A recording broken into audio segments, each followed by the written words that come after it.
Welcome to Passionate World Talk Radio. Educate, enlighten, and entertain. I'm Shannon Zeman, and thank you for joining us on the most important 15 minutes of your day, where we share expert information on safety and preparedness that you can use in your everyday life. It's natural to feel afraid during and after a traumatic situation. Our fight, flight, or freeze responses to fear trigger so many split-second changes in our body to help defend us against danger or to avoid it. Most people will experience a range of reactions after trauma, but most of us recover from these symptoms naturally. Individuals who continue to experience problems may be diagnosed with post-traumatic stress disorder. PTSD develops in some people who have experienced a shocking, scary, or dangerous event. It's amazing how one traumatic experience can change your life's purpose. So today joining me is Linda Stanley, a retired Air Force officer who was deployed to Iraq in 2006 as a trauma nurse. Linda previously worked in the emergency psychiatric clinic, specializing in PTSD assessment and treatment. She is currently a psychiatric nurse practitioner at a residential treatment facility designed to promote recovery in veterans, particularly those returning from Iraq and Afghanistan. Linda has dedicated her life to helping those struggling with PTSD and has spoken nationally on the topic of PTSD to numerous professional groups. So thank you, Linda, so much for joining us today. Thank you. So I'm really excited to have you here because I did not know a lot about PTSD until I was actually diagnosed with it. And I think that if people can understand this more, they can identify so that they can help themselves and others with it. So could you explain what PTSD is exactly? Sure. So I always like to think of PTSD is not what's wrong with you. It's kind of what happened to you. And so when we look at diagnosing, we actually moved PTSD from anxiety disorder to its own category on its own called trauma stress-related disorders. And the first thing you always have to look at is a person has to be exposed to a trauma. And that trauma could be many things. It could be a tsunami. It can be combat, which most people associate PTSD with. Right. It can be illness, a severe illness. It can be abuse, whether it's a rape or domestic violence. But they have to really experience the event for themselves, or they have to witness it to be diagnosed with PTSD. It can be someone who you know that's very close that has an unexpected death. And they actually added 2 categories in this last revision of the DSM. One is the first responders, so police officers, people who see trauma day in and day out, and then a preschool category for children who've been abused domestic, violence. Yeah. That's really interesting. I think that's I would always think that first responders, like nurses, doctors, firemen, police officers, all them would have been in there. It's surprising they weren't in there before. Yeah, they actually, a lot changed after 9/11 because people were saying they got PTSD from watching things on TV, and they actually had to make sure that they spelled it out specifically about first responders. And then when you go down the criteria, you have to, most people who've been exposed to a trauma, like you and your husband in a shooting, for that first month will have many of the symptoms that PTSD has in it. So they actually don't diagnose you till it's been at least a month afterwards. And it has to affect some kind of either occupational or relationships in your life. It has to do some kind of effect on your overall health. Oh, well, that's really interesting. And then they start looking at, there's 4 criteria that they look at. Okay. So one is re-experiencing, whether that's through nightmares or feeling like you've been there or flashbacks. Mm-hmm. Then there's the intrusive thoughts, things that you can't stop thinking about it. And that could be, where you're reminded or triggered by something that Mm-hmm. makes you think of that and you can't get it out of your mind. Okay. Then there's avoidance, where people do everything they can not to think about it. So that can be in many different ways. That can be in substance abuse, alcohol or drugs, trying to avoid those thoughts. Mm-hmm. It can be like not returning to specific areas, or, like watching movies that are associated with the trauma. So there's a lot of avoidance. That's a lot of times people handle it by avoiding. And then there's parts of it like an inability to remember things, negative thoughts or changes in your own psyche. You think the world's all bad. You have guilt sometimes. You blame yourself for a lot of things. So we look at those criteria, and usually probably the number one symptom that most people have is in the arousal category. So with arousal, they find themselves not being able to sleep. And that's probably the signature symptom that most people experience. They might have irritability. They might have that startled response where they're hypervigilant. Everything affects them. And so we look at those 4 categories and we decide they have a trauma. It's been over a month, and then you're diagnosed with PTSD.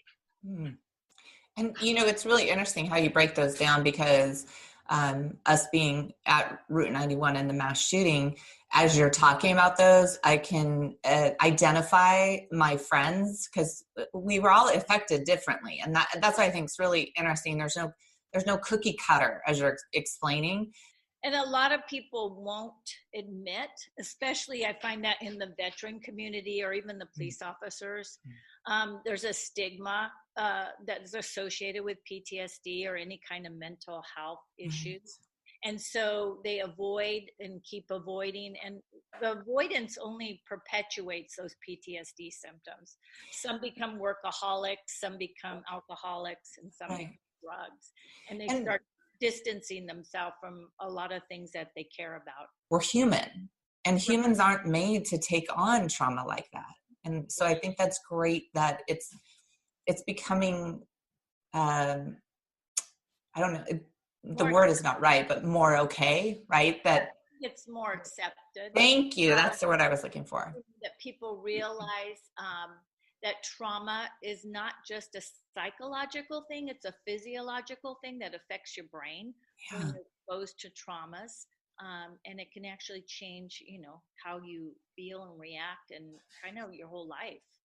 Yes. I really think, and I never looked negatively on anybody that had it, but it's just like anything. You don't really understand it until you experience it, and you hope people don't have to experience it, but it definitely opens an eye. And that's why I love that you're here talking about it and kind of, pulling back the curtain on this. So I was going to say the goal is always that you're not going to ever forget about traumas, but it shouldn't run your life. It should be where it doesn't tell you everything to do in your life. So there's a lot of different ways that we treat PTSD. There's things called evidence-based, which we know works because it's been tested over years and years and years. And there's 3 evidence-based treatments for PTSD. One is called prolonged exposure, where you actually kind of relive the trauma in detail and you record it. And you listen to it over and over and over. Another one is called cognitive processing trauma, where you CPT, you'll hear people say it that way. And that's where you actually write out usually the trauma in detail and kind of process it. And then there's another one called EMDR, where you actually do some exposure to help you as you're processing it with whether lights or a finger or sound, where you're stimulating both the right side and left side of the brain. Those are the evidence-based, but we found through a lot of research that there's a lot of other things that work, such as alternative treatments, such as yoga and meditation and service dogs. I'm sure a lot of the people out there have seen service dogs with individuals that help with the hypervigilant and the triggers. Right. Art and music, and then there's a lot of different therapies that help people, such as moral injury and acceptance therapy. So all of those things, like you said, it's not a cookie cutter. Each person's an individual, right. And each person's going to figure out how, with the help, hopefully, of some mental health providers, and not have it run the rest of their life. Yes.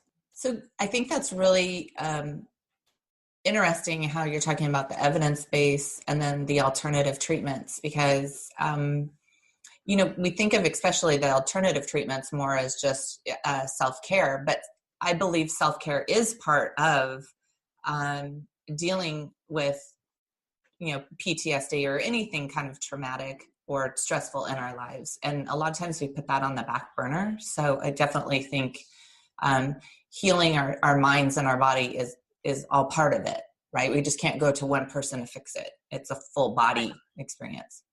There's a whole session that we could talk about moral injury that we don't even touch in, because a lot of people suffer from guilt, whether guilt at a concert or guilt that I didn't do anything or I didn't react. So we're finding a lot as time goes on, especially with these last 2 wars lasting so long, that there's many ways of treating PTSD.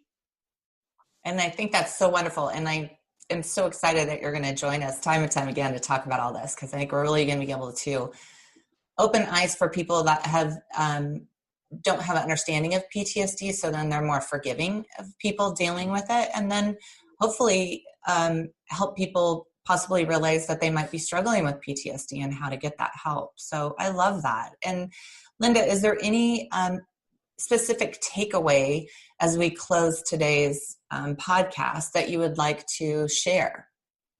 Yeah, I'd like to say, both myself being in Iraq and you and your husband being in a shooting, people have to find their purpose again. And we talk about that with post-traumatic growth. Mm-hmm. It's a way of adjusting, having a more of a positive influence when people go through a traumatic experience.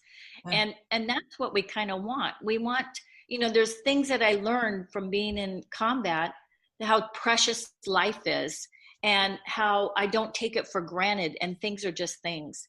And post-traumatic growth is something that hopefully people with trauma in their life experience after therapy. I'm so excited that you're going to come back and talk about post-traumatic growth, because I would say I didn't realize it, but I have PTSD from my breast cancer, from the diagnosis and all that. And I went into warrior mode, right? Like, I'm not going to worry about myself. How can I help others? And then Troy and I did the same thing when we were at Route 91 for the mass shooting.